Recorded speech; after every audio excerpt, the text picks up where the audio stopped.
हरे कृष्णा। तो आप सभी का स्वागत है हमारे चैनल में। तो आज हम ऐसे पॉइंट लेकर आए हैं जो आपके जीवन में आप उनको अपनाते हैं तो आपके जीवन में खुशियां आएंगी और आपका मन बहुत ही प्रसन्न रहेगा। तो ये छोटी छोटी आदतें आप अपने सुधार सकते हैं। जैसे हम कहीं जा रहे हैं, किसी की लड़की की शादी में जा रहे हैं और वहां पे हमें कुछ गिफ्ट वगैरह देना है, तो अपनी हैसियत के हिसाब से दें, ना कि उनको जैसे कोई पहनेगा कि नहीं पहनेगा, रखी हुई कोई साड़ी दे दी। जो जैसी चीज़ हमको पसंद है, हम अपने लिए अच्छी-अच्छी चीज़ें लाते हैं और किसी को गिफ्ट में देते हैं तो खराब चीज़ें देते हैं। तो ऐसा हमको बिल्कुल नहीं करना चाहिए। किसी भी लड़की की शादी में हम देते हैं तो उसका दोगुना हमको करके देता है भगवान। तो जब भी किसी को गिफ्ट दें, किसी की लड़की की शादी में दें, तो हमेशा अच्छी चीज़ दें। जैसी आप साड़ी पहनते हैं, भले ही ज़्यादा महँगी ना हो लेकिन पहनने के लायक हो, ऐसी देना चाहिए। तो ये बात हमें हमेशा याद रखना चाहिए। और उसके बाद जब किसी की शादी में जा रहे, किसी आपके रिश्तेदार में, परिवार में कहीं भी शादी-ब्याह है, तो जैसे कि हम शादी में जा रहे हैं, वहाँ की छोटी-छोटी बातों पे नाराज़गी दिखाएँ कि हमें चाय नहीं मिली, खाना नहीं टाइम से मिला, मेरे पैर नहीं छुए। तो इस तरह से कलह का माहौल वहाँ पैदा ना करें। वहाँ पर जब कलह का माहौल हो जाता है, तो ये भी हमारे जीवन में नकारात्मकता लाता है। तो इसलिए कहीं भी जाएँ तो खुशी का माहौल रखें, हमारी वजह से कोई दुखी ना हो, इस चीज़ का हम बहुत ज़्यादा ध्यान रखें। वहाँ जाएँ, किसी ने पैर छुए, ना छुए, कोई भूल गया, उसके पास हज़ार ज़िम्मेदारियाँ होती हैं। तो ये छोटी-छोटी बातें हमें इग्नोर करना आना चाहिए, तभी हम वास्तव में ज़िंदगी जीने का सीख पाते हैं। तो ये हमारी प्रैक्टिस से अपनी ऐसी आदत बनाएँ कि ये कमियाँ हमें हमसे ना हो, तो सब लोग हमसे प्रसन्न रहें, ना कि इसके आने से माहौल बिगड़ेगा, दुखी हो जाए। तो ऐसा हमें बिल्कुल ना करें। और हमको ये भी ध्यान रखना है, कहीं भी शादी में जा रहे हैं, पार्टी में जा रहे हैं, तो जैसे खाना हमने प्लेट में बहुत ज़्यादा ले लिया, खा रहे, अच्छा नहीं लगा, बर्बाद कर रहे, इधर डाल रहे, उधर डाल रहे, तो ये भी हमको बिल्कुल नहीं करना है। खाने की वेस्टेज पे बहुत ध्यान देना है, उतना ही लें। किस तरीके से वो बेचारा अपने व्यवस्था करता है, कैसे अपना सब कुछ करता है, हम लोग वेस्टेज करके कहीं वहाँ कम पड़ जाए, कुछ भी हो जाए, उसकी इज़्ज़त चली जाए, तो ऐसा नहीं करना है। खाना हमें उतना ही लेना है थाली में कि बर्बाद ना जाए, तो इस बात का बहुत ध्यान रखना है। और एक ये भी बात है कि हम घर में इतना ज़्यादा ब साफ-सफाई पे ध्यान देते हैं कि पूरे दिन हमें साफ-सफाई करना है।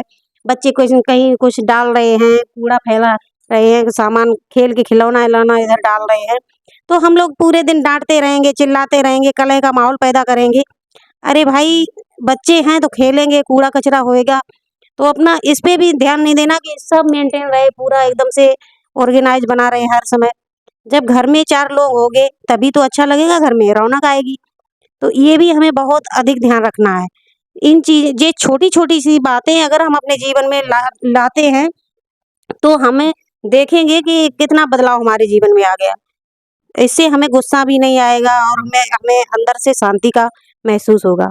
और एक बात ये है कि किसी के सामने कोई भी वो बात ना पूछें, जैसे कोई अपनी बात छुपा रहा है, शादी का मामला हो या नौकरी का हो या और कोई बात है, हम उससे एक बार पूछते हैं, वो हमें नहीं बता रहा, तो उसको कुरेदना नहीं चाहिए कि उसे बार-बार कि नहीं बताओ, बताओ, तो ऐसा ना करें। ये भी हमें नहीं करना है।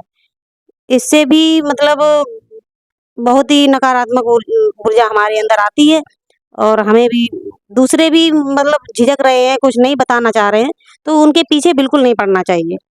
और उसके बाद खाते हैं अपने घर में और पानी पीते दूसरे घर में, ये भी आदत नहीं होनी चाहिए। ताका-झाकी की आदत ये बहुत ही बुरी आदत होती है। अरे भाई, कोई कहीं जा रहा है, कोई कुछ कर रहा है, हमें क्या लेना-देना है उससे? कि नहीं उसकी बहू वहाँ जा रही है, उसकी लड़की कहाँ गई है, उसके घर में क्या हो रहा है, बार-बार झाँकेंगे, ताकेंगे, पता लगाएँगे, तो ये पंचायत ये भी मतलब नहीं करना है। इसमें भी हमें अपने अंदर सुधार लाना है। अगर ये आदतें हैं तो उन्हें बदलो। उस उतने टाइम में आप कुछ भी कर सकते हैं, अपना और काम सीख सकते हैं, भगवान का नाम ले सकते हैं, कीर्तन कर सकते हैं। तो दूसरे की बातों का क्या पता लगाना, अपने घर का सुधार करिए। गलत आदतें अगर हैं तो उनको सुधारें आप। आपका न्याय तो भगवान करेगा, किसी की बेटी की शादी, विवाह कुछ है तो उसमें हमें अच्छी ही चीज़ें दें, ये बहुत ही ध्यान रखें। और उसके बाद कोई कहीं अगर जा रहा है, तो उसे बिल्कुल पीछे से ना टोकें। इस बात का आप ख़ास ध्यान रखें। अगर उसे हम रोकते-टोकते हैं, तो इससे क्या होता है, उसके रुके हुए काम बनते-बनते काम रह जाते हैं। तो ये रोकना-टोकना, ये आदत में हम सुधार लाएँ, अगर हमारी आदत बनी रहेगी तो हम ऐसे ही, "अरे भई कहाँ जा रहे हो?" टोकते-रोकते रहेंगे। तो इसमें भी हमें सुधार लाना है। ये छोटी-छोटी बातें आप अपने जीवन में अपनाइए और इससे देखिए कितना अच्छा प्रभाव पड़ता है आपके जीवन में। और एक बात है कि घर से कोई अगर कहीं जा रहा है, कोई एग्ज़ाम देने जा रहा है या फिर कोई घर से बाहर कहीं रिश्तेदारी में जा रहा है, तो अगर चला गया है तो तुरंत हमें झाड़ू नहीं लगानी है। काफ़ी देर तक, आधा घंटा तक रुक जाएँ, मतलब तुरंत झाड़ू लेके ना बैठ जाएँ कि एकदम से झाड़ू लगाने लगें। ये भी बहुत ही अशुभ होता है, तो ऐसा हमें बिल्कुल ही नहीं करना है। तो इस तरीके से आपको हमारी जानकारी कैसी लगी? अच्छी लगी हो तो कमेंट में हमें बताना, लाइक करना, शेयर करना और हम अच्छी-अच्छी वीडियो आपके लिए लाते रहेंगे। हरे कृष्णा।